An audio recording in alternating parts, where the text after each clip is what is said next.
Hello दोस्तों, आराध्या रस academy के यूट्यूब चैनल में आप सभी का स्वागत है। दोस्तों, राजस्थान राज्य कर्मचारी चयन बोर्ड द्वारा आयोजित पशु परिचर भर्ती परीक्षा 2024 के नवीनतम पाठ्यक्रम के अनुसार मॉडल पेपर की टेस्ट सीरीज शुरू की गई थी, जिसमें अपने 22 मॉडल पेपर है वो कंप्लीट हो चुके हैं। आज अपना 23 नंबर का मॉडल पेपर है। कुल 150 प्रश्न इसमें शामिल किए गए हैं और हूबहू आपको ऐसा ही पेपर है वो परीक्षा में देखने को मिलेगा। परीक्षा नजदीक है, इसलिए ज्यादा से ज्यादा आपको मॉडल पेपर का टेस्ट है वो देना है। और दोस्तों, अगर आपने पिछले 22 मॉडल पेपरों का अगर टेस्ट नहीं दिया है तो आप प्लेलिस्ट में जाइए, वहां पे आपको फोल्डर मिल जाएगा पशु परिचर मॉडल पेपर 2024 के नाम से आपको वहां फोल्डर मिलेगा। तो आप वहां जाकर पिछले मॉडल पेपरों का टेस्ट है वो अवश्य दें और जो लिंक है वो आपको डिस्क्रिप्शन में भी मिल जाएगा। आराध्या रस एकेडमी के यूट्यूब चैनल को अगर आपने अभी तक सब्सक्राइब नहीं किया तो सब्सक्राइब जरूर करें, बेल आइकन को दबाएं, वीडियो को लाइक और अपने दोस्तों के पास में शेयर जरूर करें। तो चलिए दोस्तों, शुरू करते हैं आज का अपना मॉडल पेपर नंबर 23। देखिए, पहला प्रश्न है, क्षेत्रफल के अनुसार दिए हुए जिलों का सही अवरोही क्रम है वो कौन सा है।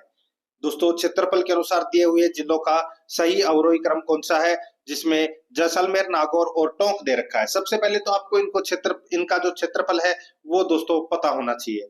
दोस्तों, जैसलमेर जिले का क्षेत्रफल ये तो सभी को पता होगा दोस्तों, 38,401 वर्ग किलोमीटर। ये दोस्तों जैसलमेर जिले का क्षेत्रफल है। उसके बाद में दोस्तों आप साइज के हिसाब से याद रख सकते हैं, नागौर बड़ा है तो टोंक छोटा हो जाएगा।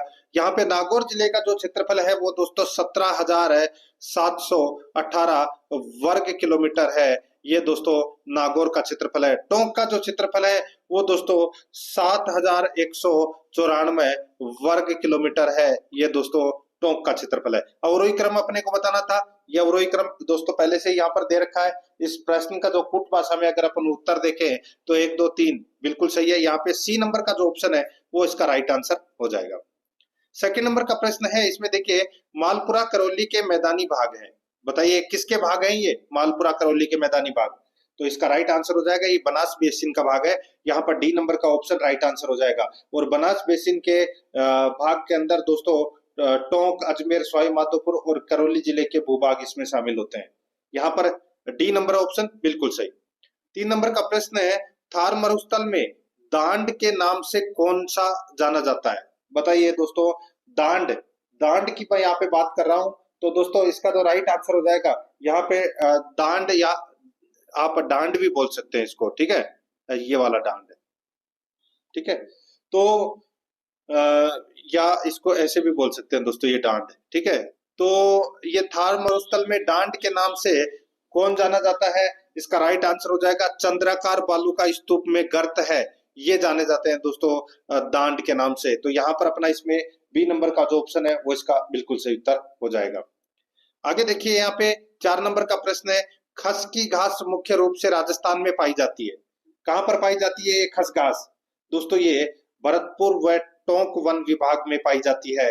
ये सुगंधित घास है और इनकी जड़ों से तेल निकाला जाता है। इसका राइट आंसर हो जाएगा भरतपुर और टोंक वन विभाग में। ए नंबर का ऑप्शन बिल्कुल सही। 5 नंबर का प्रश्न, राजस्थानी ऊंट का वैज्ञानिक नाम है। राजस्थानी ऊंट का वैज्ञानिक नाम है वो है दोस्तों कैमेलस ड्रोमेडेरियस। कैमेलस ड्रोमेडेरियस ये राजस्थानी ऊंट का वैज्ञानिक नाम है। ए नंबर का ऑप्शन बिल्कुल सही।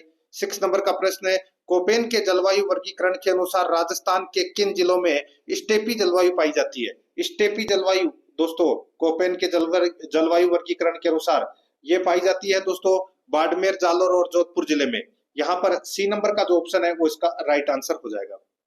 7 नंबर का प्रश्न है, राजस्थान का अधिकांश भाग किस जलवायु कटिबंध में स्थित है। राजस्थान का अधिकांश भाग किस जलवायु कटिबंध में स्थित है। इसका राइट आंसर हो जाएगा वो है शीतोष्ण कटिबंध में है दोस्तों ये। यहाँ पर बी नंबर का जो ऑप्शन है वो इसका बिल्कुल सही उत्तर इसमें हो जाएगा। याद रखना, बहुत ही अच्छा प्रश्न है, ठीक है। आगे देखिए दोस्तों, यहाँ पर 8 नंबर का प्रश्न है, निम्नलिखित में से किस झील को सीसारमा व बूजड़ा नदियां जलापूर्ति करती है। बताइए किस झील को सीसारमा व बूजड़ा नदियां जलापूर्ति करती है। तो दोस्तों इसका जो राइट आंसर हो जाएगा इसमें वो है इसमें पिछोला झील। यहाँ पर सी नंबर का ऑप्शन बिल्कुल सही उत्तर इसमें हो जाएगा दोस्तों। सीसारमा व बूजड़ा नदियां हैं वो इस झील को जलापूर्ति करती है। कौन सी झील को, पिछोला झील को। ये आपको इसमें याद रखना है, ठीक है। आगे देखिए दोस्तों, यहाँ पे 9 नंबर का प्रश्न है, सही सुमेलित चुनना है, सही सुमेलित अपने को यहाँ पर क्या करना है, चुनना है। देखिए बीसलपुर बांध बनास नदी पर बना हुआ है, ये बिल्कुल सही कथन है दोस्तों यहाँ पे। दूसरा देखिए मेजा बांध ये कोठारी नदी पर बना हुआ है, यहाँ पे खारी नदी गलत दे रखा है। सिद्धमुख नहर ये दोस्तों सिद्धमुख नहर है, ये रावी व्यास नदी से निकाली गई है, यहाँ पर यमुना नदी है वो गलत दे रखा है। पोंग बांध ये दोस्तों व्यास नदी पर है, यहाँ पर चंबल नदी है, ये भी गलत दे रखा है। इस प्रश्न का right answer A number option हो जाएगा। 10 नंबर का प्रश्न है, गजनेर लिफ्ट नहर का नया नाम क्या है?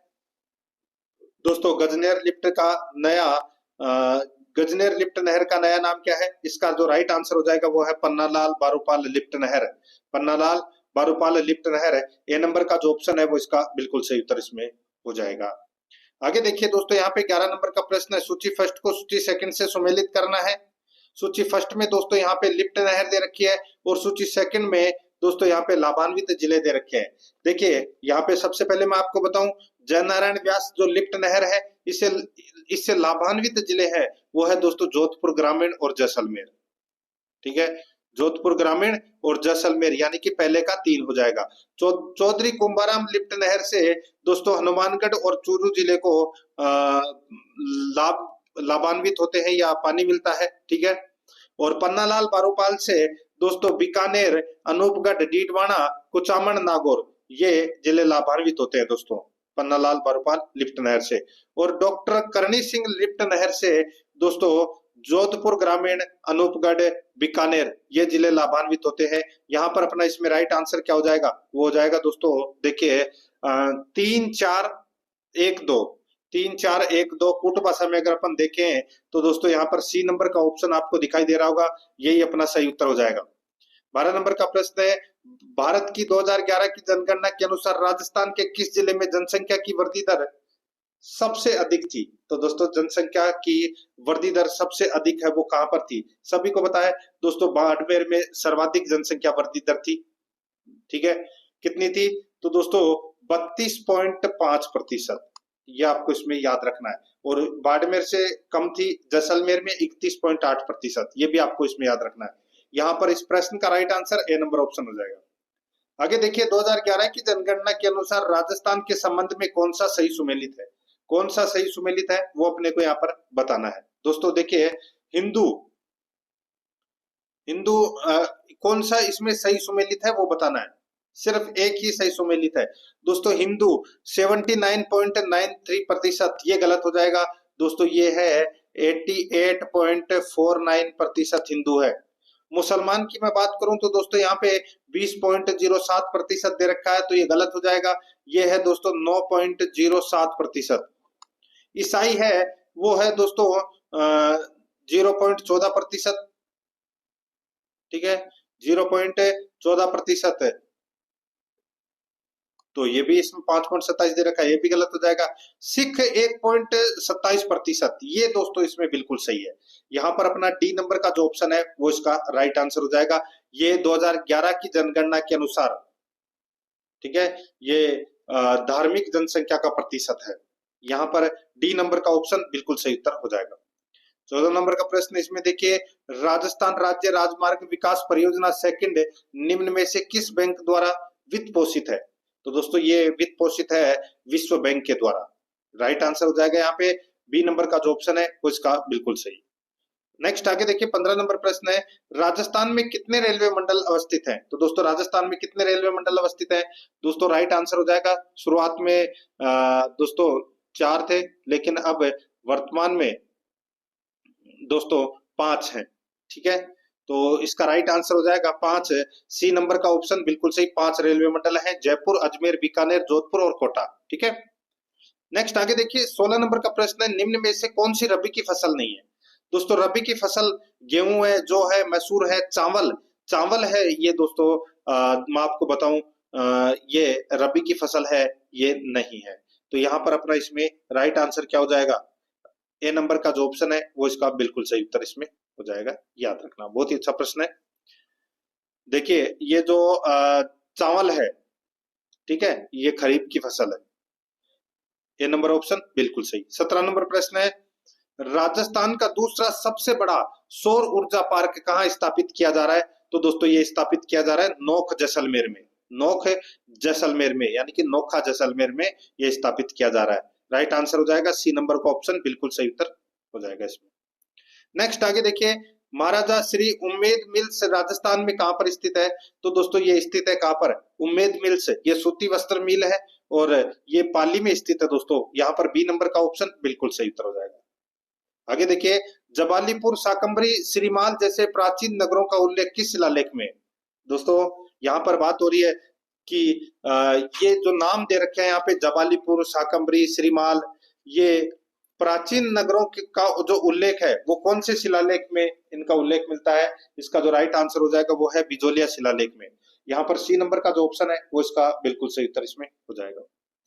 आगे देखिए, आहड़ का उत्खनन कार्य किसके नेतृत्व में संपादित हुआ? तो दोस्तों ये संपादित हुआ एच.डी. सांखलिया के नेतृत्व में, एच.डी. सांखलिया के नेतृत्व में। यहाँ पर सी नंबर का ऑप्शन बिल्कुल सही उत्तर इसमें हो जाएगा।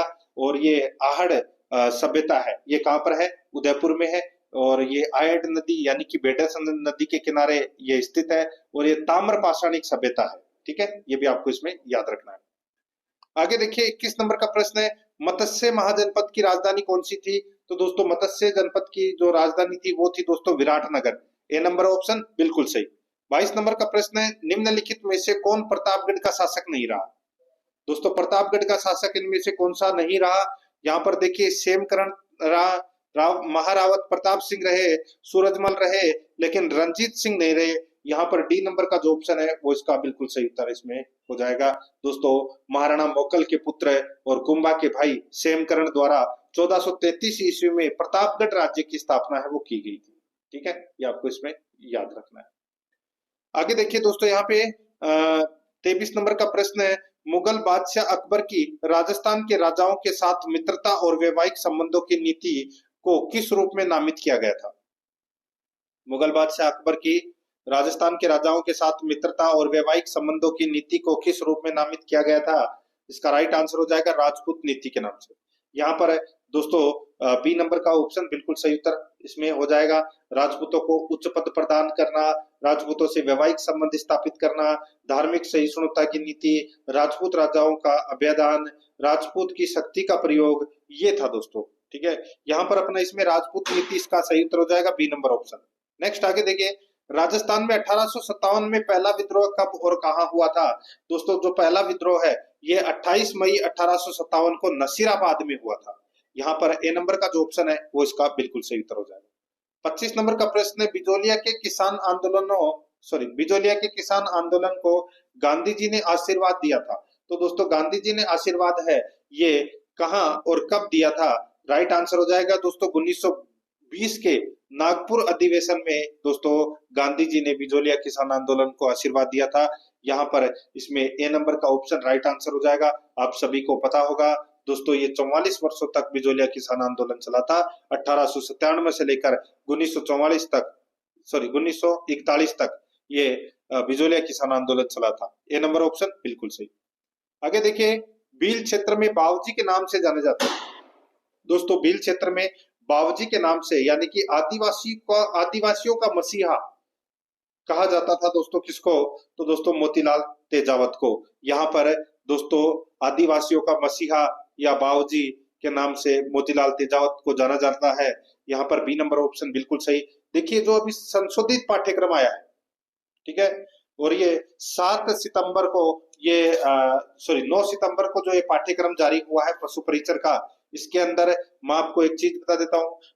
25 प्रश्न राजस्थान कला संस्कृति और इतिहास से संबंधित पूछे जाएंगे, 25 प्रश्न राजस्थान ज्योग्राफी से संबंधित और 25 प्रश्न है वो दोस्तों जनरल साइंस से संबंधित और करीबन 15 से 20 प्रश्न है वो आपको मैथ से संबंधित देखने को मिलेंगे और 15 से 20 प्रश्न ही आपको करंट अफेयर्स से संबंधित देखने को मिलेंगे और बाकी दोस्तों करीबन 30 से लेकर और 40-45 तक प्रश्न है वो आपको पशुपालन से संबंधित प्रश्न है वो देखने को मिलेंगे।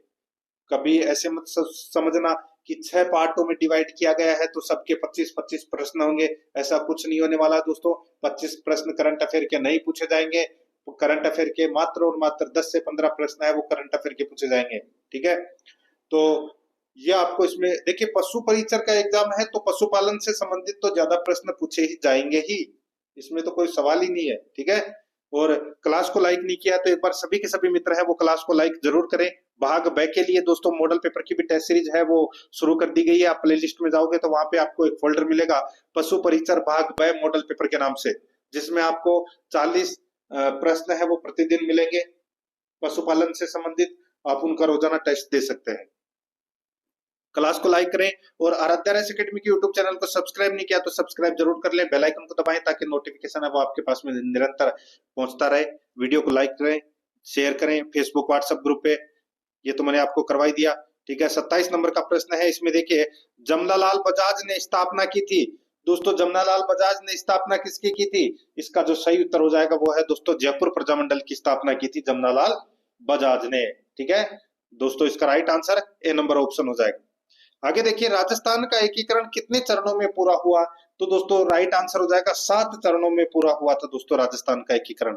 यहाँ पर सी नंबर ऑप्शन बिल्कुल सही। आगे देखिए जेल में अन्याय के खिलाफ भूख हड़ताल करने के कारण मारवाड़ लोक परिषद के किस नेता की मृत्यु 19 जून 1942 को हुई?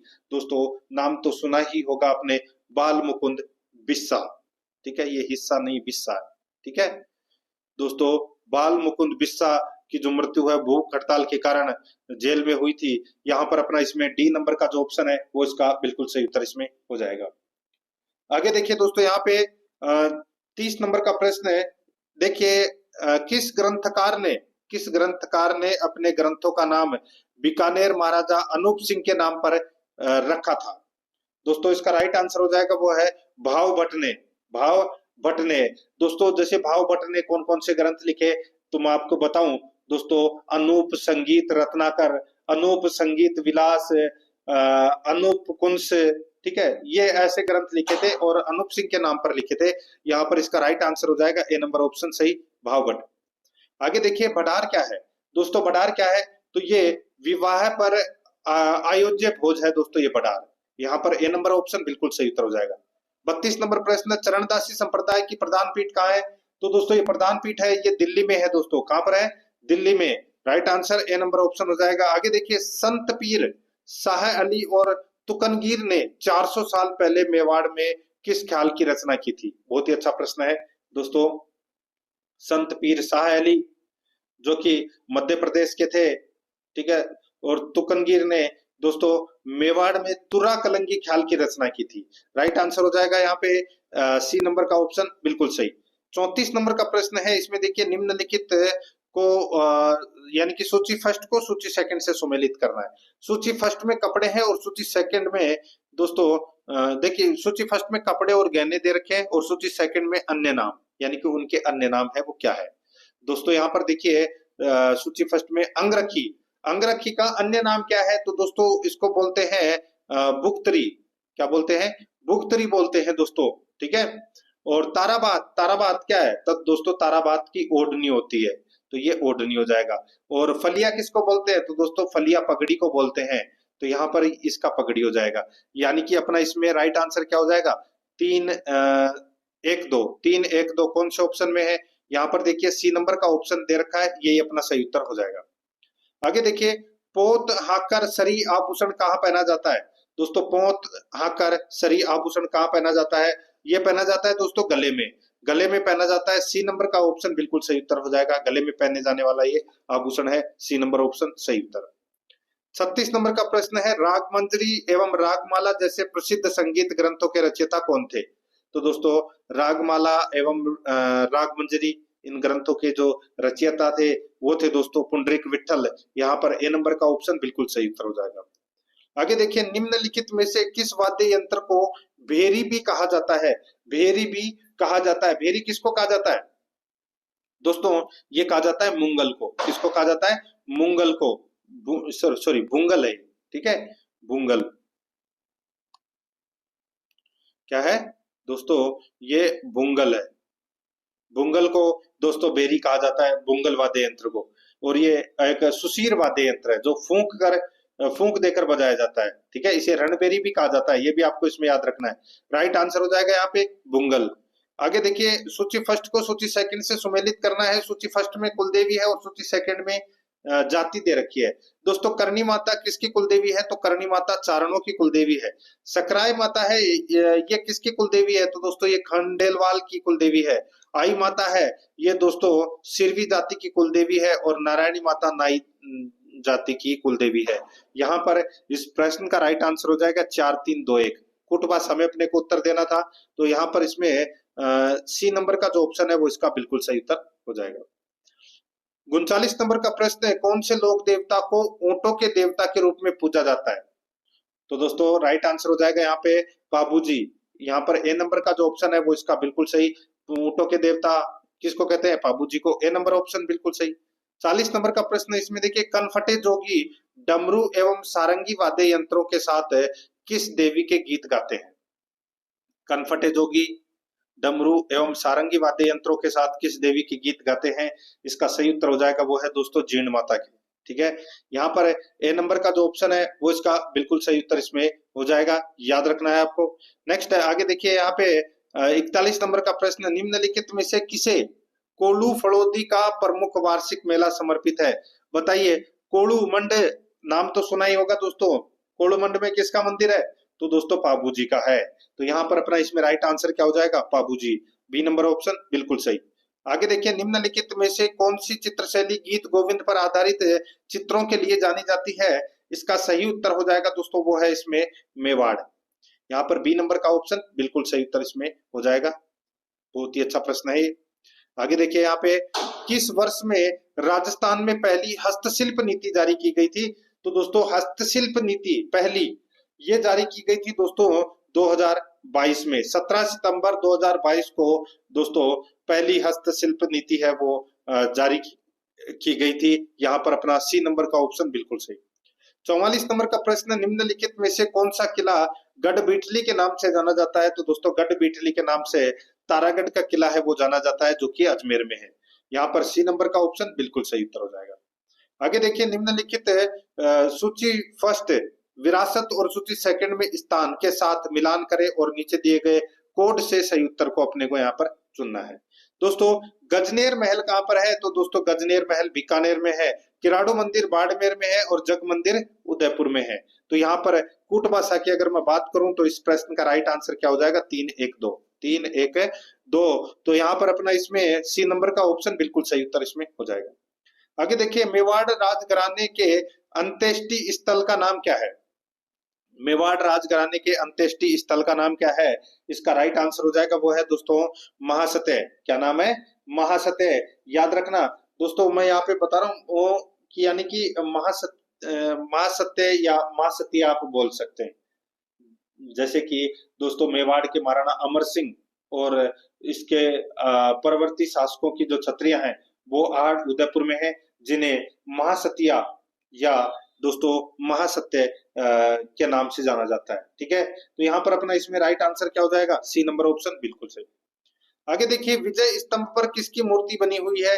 तो दोस्तों इसका राइट आंसर हो जाएगा इसमें विष्णु की मूर्ति बनी हुई है। ए नंबर का ऑप्शन बिल्कुल सही उत्तर हो जाएगा। नेक्स्ट आगे देखिए, निम्नलिखित में से कौन सा लोक नृत्य गुर्जर समुदाय से संबंधित है? गुर्जर समुदाय से संबंधित कौन सा नृत्य है? दोस्तों नाम तो सुना ही होगा आपने, चरी नृत्य।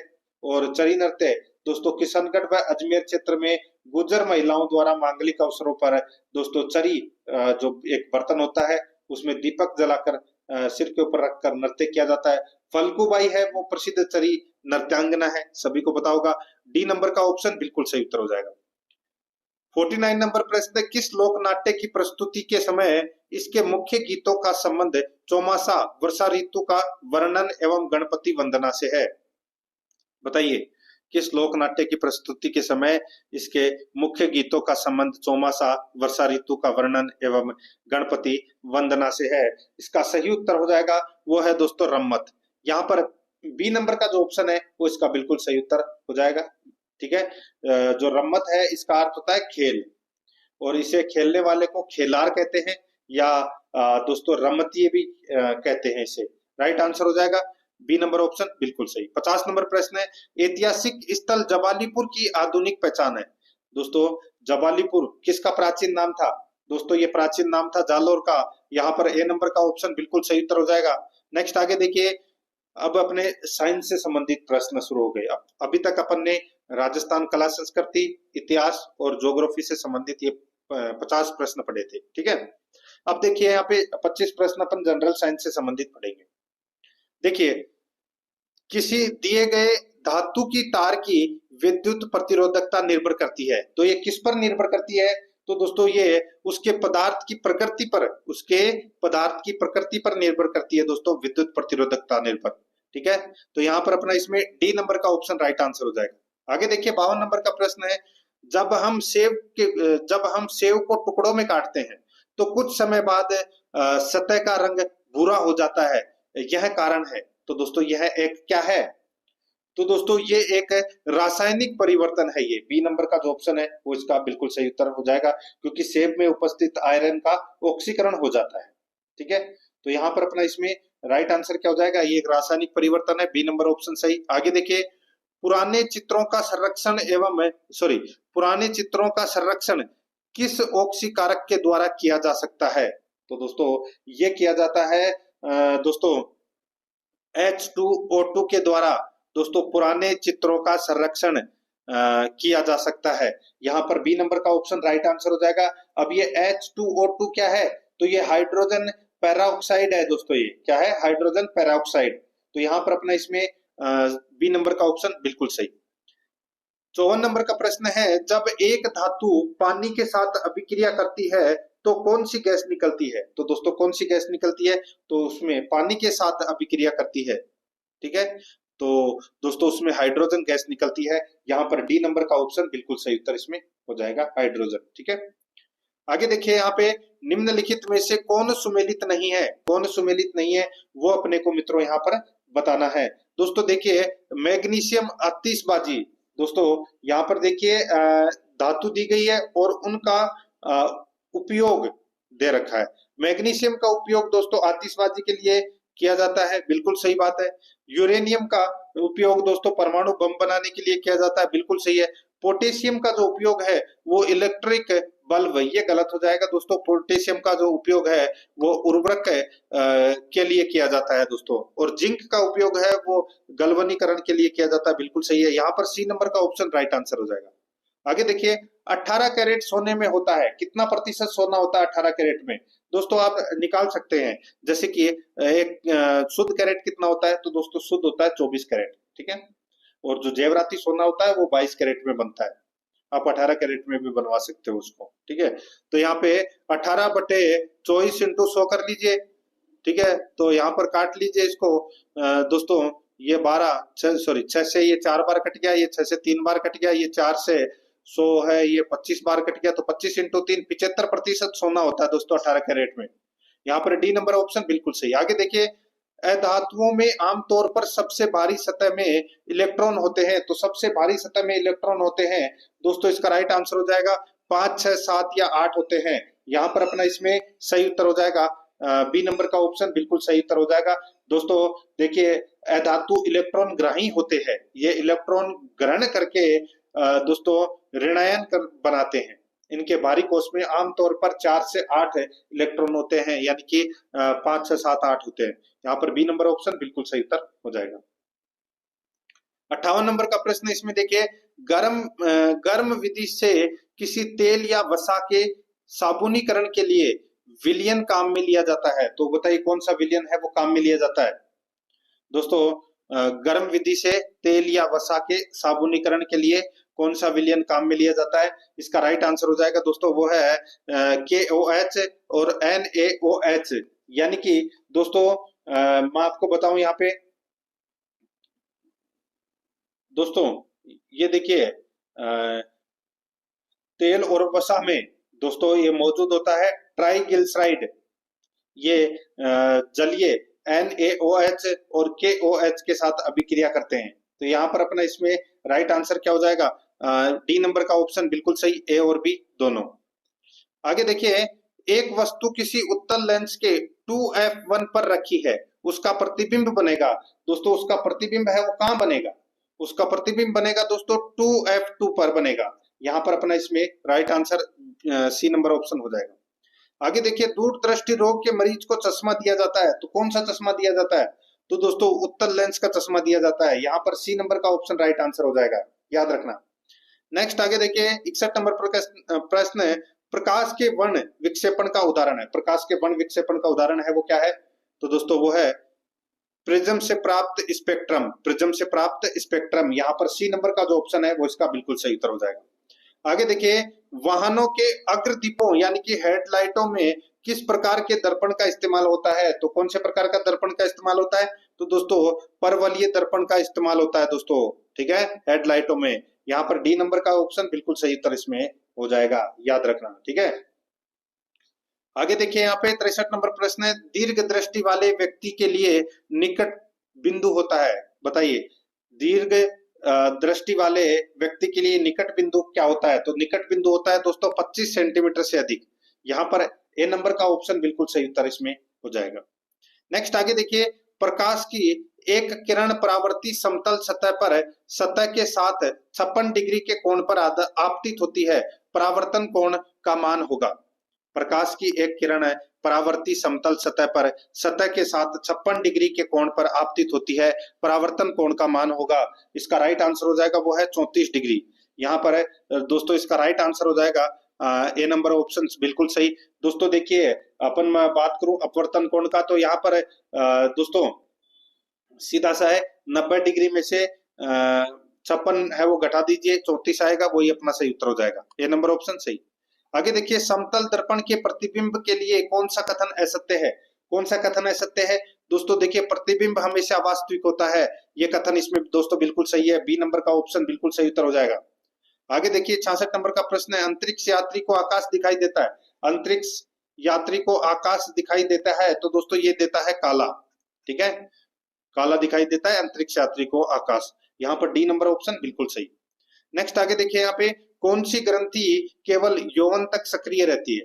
तो दोस्तों वो रहती है थाइमस ग्रंथि। थाइमस ग्रंथि केवल यौवन तक ही सक्रिय रहती है, क्योंकि दोस्तों थाइमस ग्रंथि है ये दोनों फेफड़ों के बीच, पसलियों के बीच स्थित होती है, ठीक है, और यौवन प्रारंभ होते होते ये सिकुड़ने लगती है और बाद में त्वचा का रूप ले लेती है ये। यहाँ पर बी नंबर ऑप्शन बिल्कुल सही।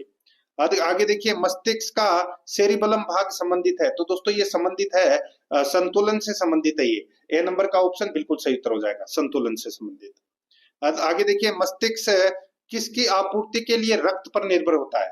तो दोस्तों ये निर्भर होता है ऑक्सीजन या ऑक्सीजन व ग्लूकोज, ऑक्सीजन है वह ग्लूकोज की आपूर्ति के लिए रक्त पर निर्भर होता है मस्तिष्क से। यहाँ पर अपना सी नंबर का ऑप्शन बिल्कुल सही उत्तर इसमें हो जाएगा, ये आपको इसमें याद रखना है, ठीक है। आगे देखिए यहाँ पे 70 नंबर का प्रश्न है, प्रेरक तंत्रिकाएं उद्दीपनों को पहुंचाती है। प्रेरक तंत्रिकाएं उद्दीपनों को पहुंचाती है, तो दोस्तों ये केंद्रीय तंत्रिका तंत्र से अंगों तक पहुंचाती है। यहाँ पर इसमें राइट आंसर हो जाएगा बी नंबर ऑप्शन सही। 71 नंबर प्रश्न है, निम्न में से कौन सा समुच्चय संचारी रोगों को निरूपित करता है? कौन सा समुच्चय संचारी रोगों को निरूपित करता है? तो दोस्तों देखिए मियादी बुखार, स्वाइन फ्लू, मलेरिया, पोलियो, तो यहाँ पर अपना इसमें राइट आंसर हो जाएगा बी नंबर ऑप्शन सही।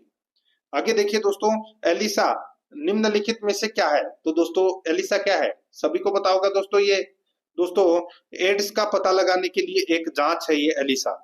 यहाँ पर अपना इसमें बी नंबर ऑप्शन बिल्कुल सही। आगे देखिए एंटीबॉडी स्रावित होती है, तो दोस्तों एंटीबॉडी स्रावित होती है, ये स्रावित होती है दोस्तों बी लिम्फोसाइट द्वारा। बी लिम्फोसाइट द्वारा एंटीबॉडी स्रावित होती है, यहाँ पर बी नंबर का ऑप्शन बिल्कुल सही उत्तर हो जाएगा, ठीक है। नेक्स्ट आगे देखिए यहाँ पे 74 नंबर का प्रश्न है, गुणसूत्र में क्रोमेडेटिस जिस बिंदु पर संलग्न होते हैं उस बिंदु का नाम क्या है? तो दोस्तों उस बिंदु का नाम है सेंट्रोमियर। क्या नाम है? सेंट्रोमियर। यहाँ पर ए नंबर का जो ऑप्शन है वो इसका बिल्कुल सही उत्तर इसमें हो जाएगा। 75 नंबर प्रश्न है, मानव जाति में बच्चे के लिंग का निर्धारण कैसे होता है? मानव जाति में बच्चे के लिंग का निर्धारण कैसे होता है? तो दोस्तों ये होता है पिता के आने वाले एक्स अथवा वाई गुणसूत्र द्वारा। यहाँ पर डी नंबर का जो ऑप्शन है वो इसका बिल्कुल सही उत्तर इसमें हो जाएगा। आगे देखिए पेरिस पैरा ओलंपिक 2024 में अवनी लेखरा ने किस खेल में गोल्ड मेडल जीता? तो दोस्तों कौन से खेल में गोल्ड मेडल जीता? दोस्तों पेरिस पैरा ओलंपिक में अवनी लेखरा ने दोस्तों सिर्फ शूटिंग में यानी कि निशानेबाजी में। तो यहाँ पर अपना इसमें राइट आंसर हो जाएगा बी नंबर का जो ऑप्शन है वो इसका बिल्कुल सही उत्तर हो जाएगा। आगे देखिए, अब देखिए 76 से अपने करंट अफेयर के प्रश्न है वो शुरू हो चुके हैं। जनरल साइंस के प्रश्न है वो कंप्लीट हो चुके हैं। अपन ने 51 से 75 तक 25 प्रश्न है वो पढ़ लिए हैं। ठीक है, अब अपन करंट अफेयर के प्रश्न पढ़ेंगे।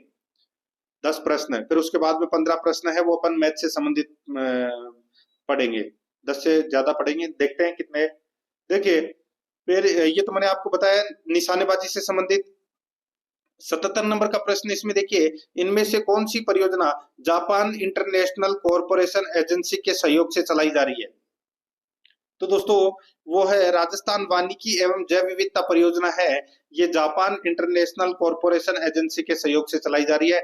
यहाँ पर बी नंबर का ऑप्शन राइट आंसर हो जाएगा। आगे देखिए, भारतीय वायुसेना के विशिष्ट 18 फ्लाइंग बुलेट्स स्क्वाड्रन में शामिल होने वाली पहली महिला फाइटर पायलट कौन है? तो वो है दोस्तों मोहना सिंह। कौन है? मोहना सिंह। यहाँ पर सी नंबर का ऑप्शन बिल्कुल सही उत्तर इसमें हो जाएगा। आगे देखिए, यहाँ पे 79 नंबर का प्रश्न, हाल ही में किसने प्रोजेक्ट नमन का पहला फेज लॉन्च किया है? प्रोजेक्ट नमन का पहला फेज लॉन्च किया है किसने? तो ये किया है दोस्तों इंडियन आर्मी ने। यहाँ पर बी नंबर का ऑप्शन बिल्कुल सही उत्तर इसमें हो जाएगा, याद रखना। ठीक है, और ये जो प्रोजेक्ट है ये रक्षा पेंशन भोगियों, पूर्व सैनिकों और उनके परिवारों के सहयोग और सेवाएं प्रदान करने के लिए काम करती है। ये यहाँ पर बी नंबर ऑप्शन बिल्कुल सही। आगे देखिए, पंचायती राज मंत्रालय ने सामाजिक परिवर्तन के लिए प्रणालियों को मजबूत करने के उद्देश्य से किसके साथ समझौता किया है? तो दोस्तों ये समझौता किया है यूनिसेफ इंडिया के साथ। यहाँ पर सी नंबर का ऑप्शन बिल्कुल सही उत्तर हो जाएगा, यूनिसेफ इंडिया के साथ। ठीक है, आगे देखिए दोस्तों, यहाँ पे 81 नंबर का प्रश्न है, राष्ट्रपति द्रौपदी मुर्मू ने विश्व शांति बुद्ध विहार का उद्घाटन कहाँ किया? राष्ट्रपति द्रौपदी मुर्मू ने विश्व शांति बुद्ध विहार का उद्घाटन कहाँ किया? दोस्तों ये किया कहाँ पर? तो ये महाराष्ट्र में किया दोस्तों। यहाँ पर बी नंबर का जो ऑप्शन है वो इसका बिल्कुल सही, महाराष्ट्र में। आगे देखिए दोस्तों, हाल ही में भारत ने किस देश के साथ पर्यटन के क्षेत्र में सहयोग बढ़ाने के लिए समझौता ज्ञापन पर हस्ताक्षर किए? तो दोस्तों इसका सही उत्तर हो जाएगा वो है मलेशिया में।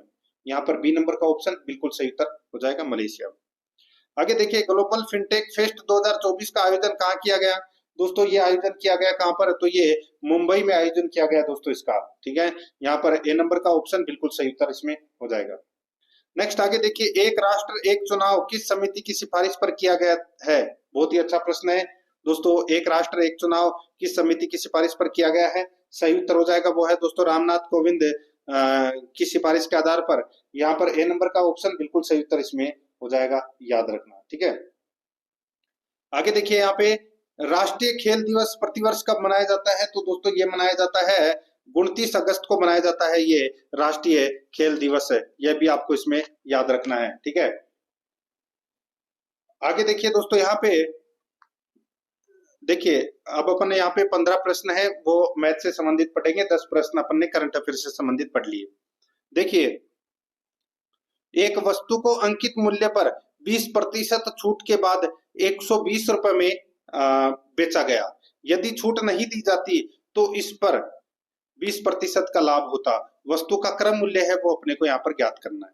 दोस्तों यहाँ पर देखिए, अंकित मूल्य पर 20% की छूट के बाद 120 रुपए में बेचा गया, यानी कि सीधा सा है वस्तु कितने की है? 150 रुपए की। 150 अंकित मूल्य है, अगर अपन 20% की छूट दे दे यानी कि 150 का 20% कितना होता है? तो दोस्तों 30 रुपए। ठीक है, और 30 150 में से 30 घटाया तो कितना आ गया? 120। तो यहाँ पर देखिए क्या क्या बोल रहा है कि एक वस्तु का अंकित मूल्य 20% छूट के बाद 120 में बेचा गया, तो 120 में बेचा गया, बिल्कुल सही है, ये 120 यहाँ पर आ गया। यदि छूट नहीं दी जाती तो इस पर 20% का लाभ होता। वस्तु का क्रम मूल्य है वो अपने को यहाँ पर ज्ञात करना है। दोस्तों अब यहाँ पर आप देख सकते हैं इसके अंदर 20% यानी कि वस्तु का क्रम मूल्य है वो अपने को यहाँ पर ज्ञात करना है। दोस्तों देखिए, क्रम मूल्य अपने पास ये आ चुका है। अब इसके अंदर अपन क्या करेंगे? क्रम मूल्य बराबर है 150 अंकित मूल्य, ठीक है, इंटू 100 बटे 100 प्लस 20 यानी कि 120। आप इसको ऐसे भी कर सकते हैं। ठीक है, तो यहाँ पर दोस्तों इसका जो राइट आंसर है इसको अपन काटेंगे। ठीक है, 150 इंटू 100 बटे 120 करेंगे तो दोस्तों यहाँ पर 125 रुपये आ जाएगा इसका, ठीक है, क्रय मूल्य। तो यहाँ पर अपना इसमें बी नंबर का ऑप्शन बिल्कुल सही उत्तर हो जाएगा। 87 नंबर का प्रश्न है, इसमें देखिए दो संख्याओं का अनुपात 5:4 है। यदि पहली संख्या का 40% 12 है तो दूसरी संख्या का प्रतिशत क्या होगा, ये अपने को यहाँ पर बताना है। दोस्तों देखिए, अब यहाँ पे पहली संख्या का 40% अगर 12 है तो 80% कितना हुआ, 80% दोस्तों इसमें 24 हुआ, ठीक है। और फिर दोस्तों 100% में अब 80 गए तो कितने बचे, 20%। अब यहाँ पे 12 का आधा कर लीजिए तो इसका हो जाएगा 6, ठीक है। तो यहाँ पे 24 और 6 कितने होते हैं दोस्तों, 30, ठीक है। ये दो संख्याओं का अनुपात में 5 है, वो 5 बराबर कितना है, 30। तो यानी कि 6 पंजे 30, 6 1 बराबर कितना है, 6, तो 4 बराबर कितना होगा, 24, ठीक है। तो यानी कि 5 का तो हो गया 30 और 4 का हो गया इसमें 24। अब यहाँ पर देखिए, तो दूसरी संख्या का प्रतिशत क्या होगा दोस्तों, दूसरी संख्या का जो प्रतिशत है वो क्या होगा, वो अपने को यहाँ पर बताना है दोस्तों। अब यहाँ पर आप देख सकते हैं इसके अंदर है दोस्तों, देखिए x बराबर अपना आ गया कितना, 6, ठीक है। तो अब यहाँ पे दूसरी संख्या देखिए अनुपात में कितना है, 4x। तो यहाँ पे 4x का दोस्तों अपने को 50% निकालना है, ठीक है। तो यहाँ पर दोस्तों कितना आएगा, तो 4 इंटू 6 बटे 1/2, तो यहाँ पे 12 आएगा। तो यहाँ पर सी नंबर का ऑप्शन राइट आंसर हो जाएगा 12। आगे देखिए, किसी संख्या की 72% 90 है, इसकी संख्या कितनी है वो अपने को बताना है। किसी संख्या की 72% 90 है, संख्या कितनी है दोस्तों, सीधा सा है यहाँ पे संख्या इंटू 72/100 बराबर कितना दे रखा है, 90। तो दोस्तों क्या करेंगे, कैसे लिखेंगे इसको अपन, तो 90 इंटू 100/72, बस इसको 18 पंजे 90 और 18 चौके 72, ये 4 से 100 है, कितनी बार कटा, 25 बार, ठीक है। तो 5 इंटू 25 कितने हो गए, 125। तो यहाँ पर इसमें बी नंबर ऑप्शन बिल्कुल सही उत्तर हो जाएगा। 89 नंबर का प्रश्न है, इसमें देखिए एक मेज 13% लाभ पर बेची जाती है, एक मेज 13% लाभ पर बेची जाती है। यदि इसे 25 रुपए अधिक में बेचा जाता है तो लाभ 18% होता है। मेज का लागत मूल्य क्या है दोस्तों, एक मेज 13% पर लाभ पर बेची जाती है, ठीक है। यदि इसे 25 रुपए अधिक में बेचा जाता तो 18% लाभ होता। तो दोस्तों यहाँ पर देखिए 5% बराबर कितना हो गया, यहाँ पर 25, ठीक है। तो 1% बराबर कितना हो गया, तो दोस्तों 1% बराबर 5। तो 100% बराबर कितना हो गया दोस्तों, 100% बराबर कितना हो गया, 500। तो यहाँ पर अपना इसमें राइट आंसर क्या हो जाएगा, 500। बी नंबर का ऑप्शन बिल्कुल सही। आगे देखिए, एक व्यापारी के पास 80 केजी चावल है जिसकी कुल मात्रा वह 15% के लाभ पर तथा शेष 5% की हानि पर बेचता है, ठीक है। एक व्यापारी के पास 80 किलो चावल है जिसकी कुल मात्रा वह 15% के लाभ पर और शेष 5% की हानि पर बेचता है। पूरे लेन देन में 12% का लाभ होता है। उसने चावल की कितनी मात्रा 15% लाभ पर बेची। अब दोस्तों यहाँ पर देखिए, आप ऑप्शन के अनुसार आप ये कर सकते हैं। ऑप्शन के अनुसार दोस्तों यहाँ पे 68% यानी कि 68 किलो इसका राइट आंसर हो जाएगा। 68 किलो है वो 15% लाभ पर बेची, ठीक है। और बाकी की दोस्तों 5% हानि पर बेची। तो आपको ऑटोमेटिक है वो पता लग जाएगा इसमें। तो यहाँ पर है बी नंबर का ऑप्शन, इनको निकाल के और मल्टीप्लाई कर लीजिए, फिर घटा दीजिए, राइट आंसर आपके पास में आ जाएगा। बी नंबर ऑप्शन बिल्कुल सही, 68 किलो। आगे देखिए, 4500 की एक राशि चक्रवर्ती ब्याज की दर से उधार दी जाती है। यदि वार्षिक ब्याज दर 10% है तो 3 वर्षों पश्चात धनराशि क्या होगी। देखिए 4500 रुपए की राशि चक्रवर्ती ब्याज की दर से उधार दी जाती है। यदि वार्षिक ब्याज दर है वो 10% है, ठीक है। ब्याज का संयोजन वार्षिक किया गया है तो 3 वर्षों के पश्चात धनराशि, भाई 4500 का आप 10% निकाल लीजिए, कितना होगा, 450। अब या तो आप इसको ऐसे कर सकते हैं कि डायरेक्ट ऐसे ही कर लीजिए दोस्तों, मैं आपको बता देता हूँ। यहाँ पर 4500 इंटू कितना है 10%, तो 110/100 इंटू 110/100 100 इंटू 110/100, ठीक है। इसको ऐसे कर लीजिए, 0 से 0 कट गई, 0 से 0 कट गई, 0 से 0 कट गई। अब यहाँ पर दोस्तों देखिए, एक 0 से एक, 2 0 ये कट गई, ये भी कट गई, ठीक है। अब अपने पास में बचा 10, तो 10 से 5 से ये दोस्तों 2 बार कट गया और ये 9 बार कट गया, ठीक है। अब दोस्तों यहाँ पे 11 इंटू 11 इंटू 11 इंटू 9/2 कर लीजिए, आपका राइट आंसर निकल कर आ जाएगा दोस्तों 5989.5, ठीक है। तो यहाँ पर अपना इसमें सी नंबर का ऑप्शन बिल्कुल सही उत्तर हो जाएगा। आगे देखिए 92 नंबर का प्रश्न है, एक मशीन का क्रय मूल्य 20% की वार्षिक दर से कम होता है, यदि उसका वर्तमान मूल्य 96,000 है, तो 2 वर्ष पूर्व मशीन का जो क्रय मूल्य है वो क्या होगा। दोस्तों देखिए यहाँ पे पूछा है कि एक मशीन का क्रय मूल्य 20% वार्षिक की दर से कम होता है, 20% वार्षिक दर से कम होता है, यदि उसका वर्तमान मूल्य 96,000 है, तो 2 वर्ष पूर्व मशीन का मूल्य है वो क्या होगा। दोस्तों सीधा सा है भाई, अपने को इसमें क्या करना है, 20% है वो जोड़ते हुए चलना है, ठीक है। तो यहाँ पर ऑप्शन के अनुसार भी दोस्तों आप इसको कर सकते हैं, ठीक है। जैसे कि मैं आपको बताऊं कि ऑप्शन के अनुसार मैंने उठा लिया 1.5 लाख, ठीक है। अब 1.5 लाख का 20% कितना होता है, तो दोस्तों 30,000 होता है, तो बचे कितने अपने पास में 20,000, यानी कि 1,20,000 बचे, ठीक है। अब 1,20,000 का अपन फिर 20% निकालेंगे दूसरे साल का, तो दोस्तों कितना हो जाएगा, तो दोस्तों ये 24,000 हो जाएगा। कितना हो जाएगा, 24,000। तो अपन इसमें से क्या करेंगे, 24,000 माइनस कर देंगे, तो अपना 96,000 आना चाहिए, ठीक है।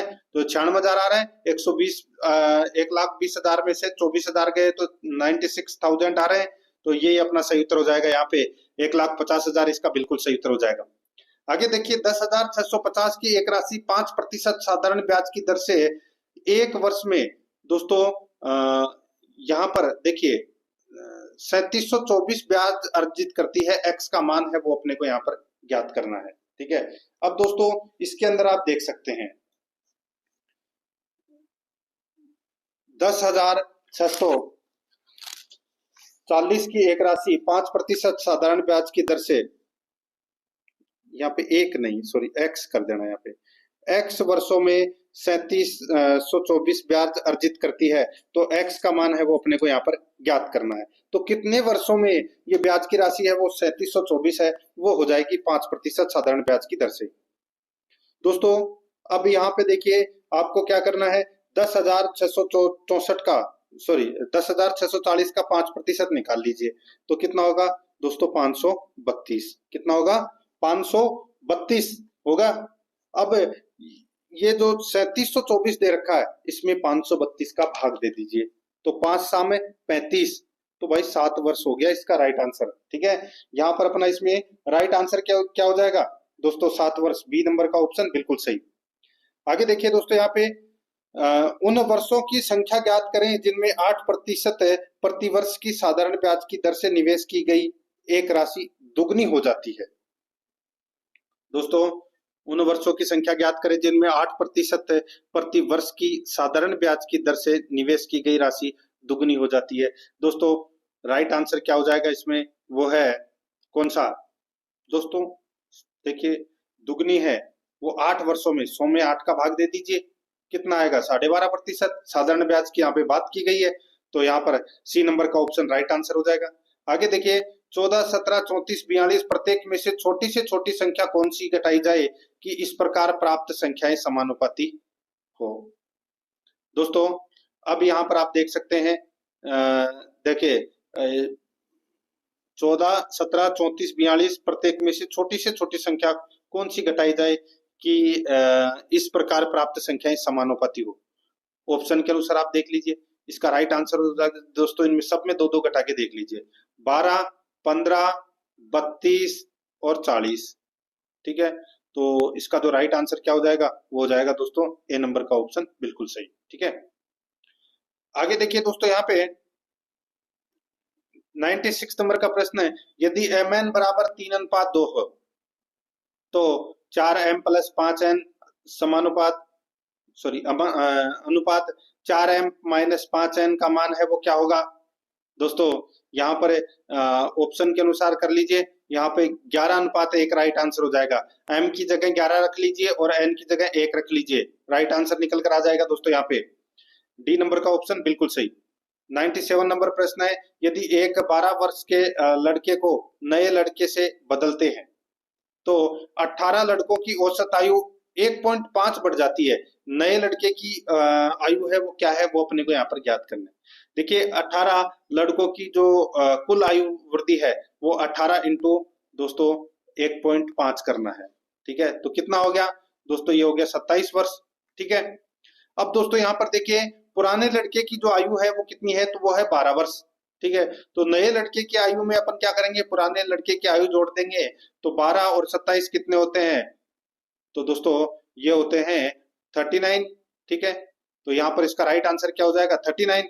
बी नंबर का ऑप्शन बिल्कुल सही। आगे देखिए 98 नंबर प्रश्न है, एक कक्षा में 18 लड़कों का औसत वजन 52.5 केजी है और बाकी 6 लड़कों का वजन 44.5 केजी है। कक्षा के सभी लड़कों का औसत वजन है वो अपने को यहाँ पर ज्ञात करना है। ठीक है दोस्तों, यहाँ पर देखिए 18 लड़कों का जो कुल वजन है वो कितना है, 52.5 किलो।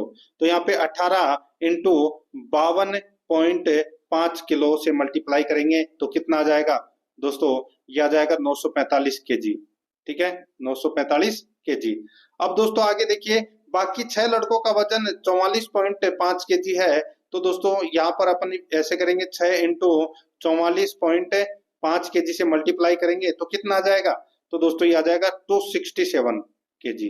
ठीक है, अब दोस्तों कक्षा में सभी लड़कों का औसत वजन है वो ज्ञात करना है, तो दोस्तों 945 और 267 कितने होते हैं, ये होते हैं दोस्तों 1200, नोट तो 11 12। ठीक है, तो ये हो जाएंगे दोस्तों 1212। ठीक है, और लड़के कितने हो गए, तो दोस्तों लड़के हो गए यहाँ पे 18 और 6 कितने होते हैं, 24। तो 1212 के अंदर 24 का भाग दे दीजिए, आपका राइट आंसर निकल कर आ जाएगा 50.5 केजी। तो यहाँ पर ए नंबर का ऑप्शन बिल्कुल सही। आगे देखिए, दो संख्याओं में मैसअप है यानी कि एचसीएफ और लेसअप है यानी कि एलसीएम क्रमशः 44 और 264 है। यदि पहली संख्या को 2 से विभाजित किया जाए तो भागफल 44 प्राप्त होता है। दूसरी संख्या क्या है, दोस्तों यहाँ पर देखिए यहाँ पर देखिए एचसीएफ दे रखा है 44। ठीक है, यदि पहली संख्या को 2 से विभाजित किया जाता है तो दोस्तों दो संख्याओं का गुणनफल बराबर एलसीएम और एचसीएफ। ठीक है, तो यहाँ पे 88 आएगा दोस्तों इसमें। ठीक है, 88 इंटू दूसरी संख्या बराबर, ठीक है, ये द्वितीय संख्या बराबर बराबर दोस्तों 44 इंटू 264। तो दोस्तों 88 क्या आ जाएगा, नीचे आ जाएगा। ठीक है, द्वितीय संख्या अपने को यहाँ पर निकालनी है, तो 44 ये गया कितनी बार, 2 बार। ठीक है, 44 से 88 कटा 2 बार, और 264 में आप 2 का भाग दे लीजिए, कितना आ जाएगा 132। तो यहाँ पर इसका राइट आंसर कितना हो जाएगा, 132 आएगा दोस्तों ये। ठीक है, 132 बी नंबर का ऑप्शन राइट आंसर हो जाएगा यहाँ पे। आगे देखिए, वह छोटी से छोटी संख्या ज्ञात कीजिए जिसमें 5, 6, 8, 9 और 12 से विभाजित करने पर प्रत्येक स्थिति में 4 शेष बचे। दोस्तों यहाँ पर देखिए सीधा सा है, आप इसको ऐसे कर सकते हैं, 5, 6, 8, 9, 12 में आप दोस्तों यहाँ पे 2 का भाग देते हुए चलिए। ठीक है, जो भी आएगा इसमें वो एलसीएम आ जाएगा। ठीक है, 360 निकल कर आ जाएगा दोस्तों यहाँ पे। बी नंबर का ऑप्शन बिल्कुल सही। आगे देखिए, अब दोस्तों यहाँ पे अपन जो प्रश्न करने वाले हैं वो पशुपालन से संबंधित प्रश्न है वो करने वाले हैं। ठीक है, देखिए यहाँ पे उम्र बढ़ने के साथ खुरों की परिवर्तित हो जाती है, तो दोस्तों परिवर्तित हो जाती है, तो ये हो जाती है दोस्तों आकार और चमक दोनों परिवर्तित हो जाती है। सी नंबर का ऑप्शन राइट आंसर हो जाएगा। आगे देखिए, भारत में वनों के संरक्षण में निम्नलिखित में से कौन सी प्रमुख चुनौती नहीं है, तो दोस्तों वो प्रमुख चुनौती है वो कौन सी नहीं है, तो वो है सरकारी नीतियों और विनियमों का अभाव। यहाँ पर C number option right answer. 103 नंबर का प्रश्न इसमें देखिए, यदि दूध का CLR 28 है तो दूध का विशिष्ट गुरुत्व होगा, तो दोस्तों दूध का विशिष्ट गुरुत्व है वो 1.08 से 1.032 तक होता है। ठीक है, तो यहाँ पर इसका CLR दोस्तों 28 दे रखा है, तो 28 में 1000 का भाग दे लीजिए और प्लस कर लीजिए, तो यहाँ पर दोस्तों 1.028 इसका राइट आंसर हो जाएगा। ठीक है, सी नंबर ऑप्शन बिल्कुल सही। आगे देखिए, रानीखेत रोग किस विषाणु द्वारा फैलता है? ये फैलता है दोस्तों पैरामिक्सो वायरस के द्वारा। बी नंबर का ऑप्शन बिल्कुल सही। 105 नंबर का प्रश्न इसमें देखिए, निम्न में से पशु प्रजनन प्रबंधन में शामिल है, पशु प्रजनन प्रबंधन में शामिल है, तो वो क्या शामिल है? दोस्तों देखिए, गामित होने पर 2 माह बाद गर्भ की पुष्टि करवाना, पशु के ब्याने के 60 से 90 दिन के भीतर मद आना, बछड़ों का भार 300 केजी व उम्र 3 वर्ष होने पर भी मद लक्षण तो उपचार कराना। तो दोस्तों इसमें राइट आंसर क्या हो जाएगा? ये तीनों कथन पशु संरक्षण पशु प्रबंधन से संबंधित बिल्कुल सही है। डी नंबर का ऑप्शन राइट आंसर हो जाएगा। आगे देखिए, दूध पाश्चुरीकरण की फ्लैश विधि में तापमान होता है, ये तापमान होता है दोस्तों 80 डिग्री से दोस्तों 80 डिग्री सेल्सियस या 175 डिग्री फ़ारेनहाइट। ठीक है, तो यहाँ पर अपना इसमें राइट आंसर क्या हो जाएगा? ए नंबर ऑप्शन बिल्कुल सही। आगे देखिए, पशुओं के चारा काटने में सहायक है, पशुओं के चारा काटने में सहायक है, इसका राइट आंसर हो जाएगा वो है दोस्तों दंत्युपुरा, दंत्युपुरा। ठीक है, तो यहाँ पर अपना इसमें राइट आंसर हो जाएगा, ये आपको इसमें याद रखना है, दंत्युपुरा। आगे देखिए, गर्बर टेस्ट का उपयोग किया जाता है, गर्बर टेस्ट का उपयोग किया जाता है, तो दोस्तों इसका जो राइट आंसर हो जाएगा बताइए, गर्बर टेस्ट का जो उपयोग है वो किया जाता है दोस्तों दूध में वसा का प्रतिशत ज्ञात करने के लिए। यहाँ पर बी नंबर का ऑप्शन राइट आंसर हो जाएगा। आगे देखिए, गरिमा सेकंड नाम संबंधित है, तो ये संबंधित नाम है, ये है दोस्तों क्लोन्ड भैंस से संबंधित है दोस्तों ये गरिमा सेकंड। यहाँ पर ए नंबर का ऑप्शन बिल्कुल सही उत्तर इसमें हो जाएगा। ठीक है, अगस्त 2010 में भैंस का गरिमा सेकंड नामक एक क्लोन विकसित किया गया था करनाल में, हरियाणा के अंदर। यहाँ पर ए नंबर ऑप्शन बिल्कुल सही। आगे देखिए, मुर्गी की भारतीय नस्ल है तो वो कौन सी है? तो वो है दोस्तों असील। यहाँ पर बी नंबर का ऑप्शन बिल्कुल सही उत्तर इसमें हो जाएगा, भारतीय नस्ल है। नेक्स्ट आगे देखिए, टी आकार का गर्भाशय किस मादा में पाया जाता है? तो दोस्तों ये पाया जाता है घोड़ी में। यहाँ पर सी नंबर ऑप्शन बिल्कुल सही। आगे देखिए, मुर्गी की किस नस्ल का मांस काला एवं स्वादिष्ट होता है? राइट आंसर हो जाएगा वो है कड़कनाथ का। यहाँ पर ए नंबर का ऑप्शन बिल्कुल सही, कड़कनाथ विश्व की सबसे हल्की नस्ल है। ठीक है, तो यहाँ पर अपना इसमें ए नंबर ऑप्शन सही। आगे देखिए, फड़किया रोग से संबंधित सही तथ्य है, फड़किया रोग से संबंधित सही तथ्य कौन सा है? देखिए, यह रोग अधिकतर वर्षा ऋतु में फैलता है, बिल्कुल सही है। यह रोग अधिक प्रोटीन युक्त हरा चारा खा लेने से तीव्रता से बढ़ता है, बिल्कुल सही है। यह रोग क्लास्ट्रीडियम परफिजेंस नामक जीवाणु के विष के कारण पैदा होता है, बिल्कुल सही है। तो यहाँ पर इसका राइट आंसर हो जाएगा उपरोक्त सभी, डी नंबर का ऑप्शन बिल्कुल सही है। आगे देखिए, संयुक्त वन प्रबंधन कार्यक्रम के लिए किस अंतरराष्ट्रीय संगठन ने भारत के साथ सहयोग किया? तो इसका सही उत्तर हो जाएगा वो है दोस्तों विश्व बैंक। यहाँ पर बी नंबर का ऑप्शन बिल्कुल सही उत्तर हो जाएगा, विश्व बैंक। 115 नंबर प्रश्न है, दूध के बर्तनों की स्वच्छता का मुख्य उद्देश्य क्या है? दूध के बर्तनों की स्वच्छता का मुख्य उद्देश्य क्या है? राइट आंसर हो जाएगा नाशक जीवों को मारना।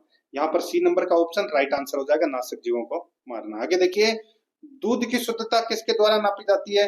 तो दोस्तों ये लैक्टोमीटर के द्वारा नापी जाती है, बी नंबर का ऑप्शन बिल्कुल सही, ये तो सभी को पता होगा। आगे देखिए, गाय की दुग्ध शिराओं में होता है, दुग्ध शिराओं में दोस्तों रक्त होता है। यहाँ पर सी नंबर का ऑप्शन राइट आंसर हो जाएगा। आगे देखिए, मुर्गी कितने समय में अंडा देना प्रारंभ करती है? तो दोस्तों मुर्गी है ये 20 सप्ताह में अंडे देना प्रारंभ है वो कर देती है। ठीक है, आगे देखिए दोस्तों, यहाँ पे गाय की किस नस्ल के दूध में सर्वाधिक वसा का प्रतिशत पाया जाता है? इसका सही उत्तर हो जाएगा वो है दोस्तों रेड सिंधी। रेड सिंधी नस्ल की गाय में वसा का प्रतिशत है वो सर्वाधिक पाया जाता है, 4.9%। ठीक है, आगे देखिए दोस्तों, यहाँ पे सर्वाधिक कैरोटीन किस में पाई जाती है? सर्वाधिक कैरोटीन दोस्तों खीस में पाई जाती है, यहाँ पर डी नंबर का ऑप्शन राइट आंसर हो जाएगा। आगे देखिए, सीरम तथा वैक्सीन को पशु में एक साथ लगाना कहलाता है, तो दोस्तों इसको कहलाता है सीरो वैक्सीनेशन। यहाँ पर बी नंबर ऑप्शन बिल्कुल सही है। आगे देखिए, पशुओं के लिए आवास बनाते समय ध्यातव्य बिंदु है, तो वो बिंदु कौन सा है? तो वो है दोस्तों पशु आवास हवादार व आरामदायक हो, मौसम की विषम परिस्थितियों से बचाता हो, पशुओं को जंगली जानवरों तथा चोर उचक्कों से बचाता हो। इसका राइट आंसर हो जाएगा उपरोक्त सभी, डी नंबर ऑप्शन बिल्कुल सही। आगे देखिए, दूध दोहने की सर्वोत्तम विधि है, तो दोस्तों वो विधि है फ्रिस्टिंग विधि। यहाँ पर बी नंबर ऑप्शन बिल्कुल सही, फ्रिस्टिंग विधि। आगे देखिए, स्वस्थ पशु में दिखने वाले लक्षण है, स्वस्थ पशु में दिखने वाले लक्षण है तो वो कौन से हैं? तो दोस्तों चमकदार त्वचा, सामान्य श्वसन, सतर्क आंखें। इसका राइट आंसर हो जाएगा उपरोक्त सभी, डी नंबर ऑप्शन बिल्कुल सही। आगे देखिए, फुर्तीली एवं लंबा सफर तय करने वाली भेड़ की नस्ल है तो वो कौन सी है? तो वो है दोस्तों मारवाड़ी, ए नंबर ऑप्शन बिल्कुल सही। आगे देखिए, नए पैदा हुए बछड़े को खीस कितने दिनों तक पिलानी चाहिए? तो दोस्तों खीस है वो 10 दिनों तक पिलानी चाहिए, बी नंबर का ऑप्शन बिल्कुल सही। आगे देखिए, भेड़ बकरियों में इंटेरो इंटेरोक्सिया सॉरी इंटे रोटो रोटेक्सीमिया रोग का जनक है, बताइए दोस्तों। इसका राइट आंसर क्या हो जाएगा? वो है इसमें देखिए क्लास्ट्रीडियम परफिजेंस, तो यहाँ पर अपना इसमें राइट आंसर हो जाएगा सी नंबर ऑप्शन बिल्कुल सही। आगे देखिए, निम्नलिखित में से कौन बॉयलर की विशेषता नहीं है? कौन बॉयलर की विशेषता नहीं है? तो दोस्तों आमतौर पर वे मादा होती है, यहाँ पर सी नंबर का ऑप्शन राइट आंसर हो जाएगा। आगे देखिए, वह पदार्थ जिसका उपयोग जीवाणु रोधक, रोगाणुनाशक, गंधहारक, विघ्नदाहक तथा कृमिनाशक के रूप में किया जाता है, इसका राइट आंसर हो जाएगा वो है दोस्तों इसमें पोटेशियम परमैंगनेट, यानी कि लाल दवा। ठीक है, यहाँ पर अपना डी नंबर का ऑप्शन राइट आंसर हो जाएगा। आगे देखिए, मलाई रहित दूध से कौन सा घटक अधिकांशतः निकल जाता है? इसका राइट आंसर हो जाएगा वो है दोस्तों मोटा। दोस्तों यहाँ पर मलाई रहित दूध का कौन सा घटक है अधिकांशतः निकल जाता है? तो यहाँ पर डी नंबर का ऑप्शन बिल्कुल सही उत्तर हो जाएगा। दोस्तों देखिए, यहाँ पे मैं आपको बताऊं, मलाई रहित दूध मूलतः वसा को है वो वसा का कम प्रतिशत वाला दूध होता है। ठीक है, तो यहाँ पे वसा है वो निकल जाती है, तो यहाँ पर वसा को हटा दी जाती है, तो यहाँ पर इसका दोस्तों आप वसा कर लीजिए राइट आंसर। ठीक है, आगे देखिए दोस्तों, यहाँ पे थेनेला रोग का मुख्य कारक है, थेनेला रोग का मुख्य कारक क्या है? तो दोस्तों वो है जीवाणु, यहाँ पर ए नंबर का ऑप्शन बिल्कुल सही उत्तर हो जाएगा। आगे देखिए, निम्न में से कौन सी गाय की संकर नस्ल है? तो दोस्तों संकर नस्ल है वो करण स्विस है, करण स्विस है। यहाँ पर अपना इसमें सी नंबर ऑप्शन बिल्कुल सही उत्तर हो जाएगा, याद रखना। ठीक है, आगे देखिए, मुर्गियों में होने वाला रानीखेत रोग है, मुर्गियों में होने वाला रानीखेत रोग है, तो दोस्तों ये विषाणु जनित रोग है, ए नंबर का ऑप्शन बिल्कुल सही उत्तर हो जाएगा। देखिए, जो नए सिलेबस के अनुसार ये मॉडल पेपर मैं आपको करवा रहा हूँ, परीक्षा तक आपको मेरे साथ में चलना है। और आराध्या आरएस एकेडमी के यूट्यूब चैनल को सब्सक्राइब नहीं किया तो सब्सक्राइब जरूर करें, बेल आइकन को दबाएं ताकि नोटिफिकेशन है वो आपके पास में निरंतर पहुंचता रहे। वीडियो को लाइक जरूर करें, बहुत शानदार मॉडल पेपर है वो मैं आप सभी के लिए लेके आ रहा हूँ, वो भी बिल्कुल निःशुल्क। ठीक है, ज्यादा से ज्यादा संख्या में इसका फायदा उठाएं और अपने दोस्तों को भी बताएं, फेसबुक व्हाट्सएप ग्रुप पे अपने दोस्तों के पास में शेयर भी जरूर करें। आगे देखिए, 134 नंबर का प्रश्न है, पशुओं में रिंडर पेस्ट का टीका किस माह में लगाया जाता है? दोस्तों ये लगाया जाता है जून माह में, ए नंबर ऑप्शन बिल्कुल सही। आगे देखिए, घरेलू पक्षी क्या होता है? दोस्तों घरेलू पक्षी मांस और अंडे प्राप्त करने के लिए रखा गया पक्षी, ये होता है घरेलू पक्षी, यहाँ पर सी नंबर ऑप्शन बिल्कुल सही।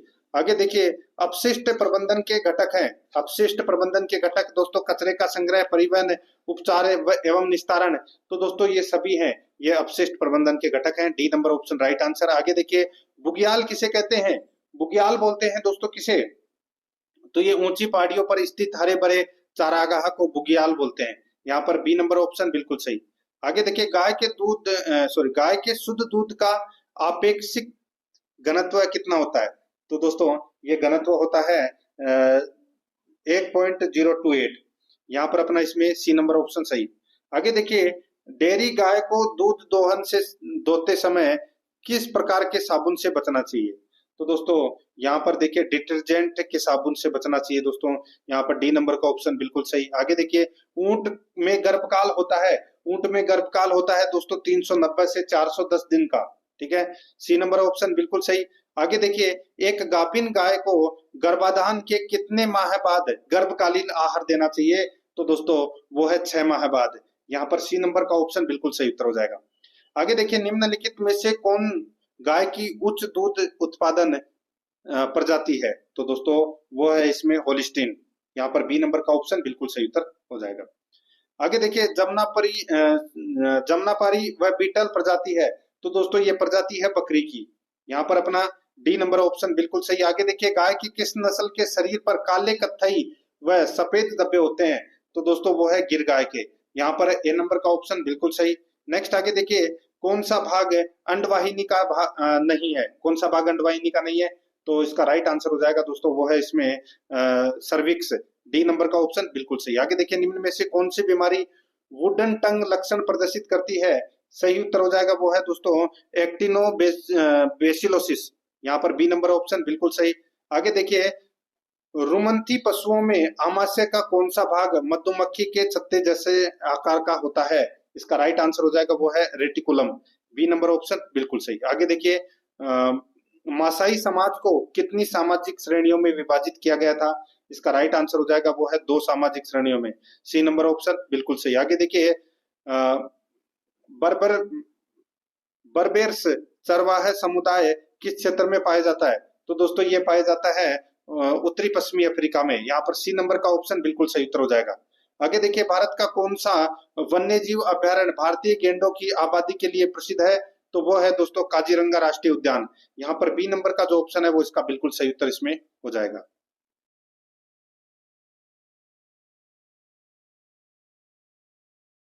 तो दोस्तों प्रश्न आपको कैसे लगे कमेंट में जरूर बताएं और आराध्या रेस एकेडमी के यूट्यूब चैनल को सब्सक्राइब जरूर करें, बेल आइकन को दबाएं, वीडियो को लाइक और अपने दोस्तों के पास में शेयर जरूर करें। मिलते हैं दोस्तों नेक्स्ट क्लास में। जय हिंद, जय भारत।